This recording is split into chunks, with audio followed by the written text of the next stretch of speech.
नाजरीन, इस वक्त एक बड़ी खबर सामने आ रही है। सुशांत सिंह की मौत का मामला, सीबीआई आज अदाकारा रिया से पूछताछ कर सकती है। जराये के हवाले से अहम खबर इस वक्त सामने आ रही है। सीबीआई ने सुशांत के बावर्ची से 2 दिन तक पूछताछ की और अब सीबीआई आज अदाकारा रिया से पूछताछ कर सकती है।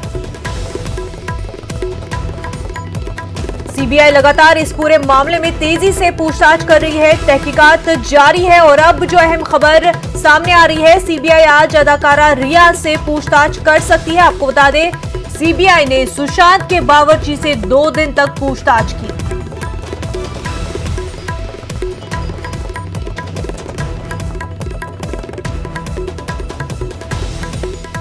सुशांत सिंह की मौत के मामले में अहम खबर इस वक्त सामने आ रही है। सीबीआई आज अदाकारा रिया चक्रवर्ती से पूछताछ कर सकती है।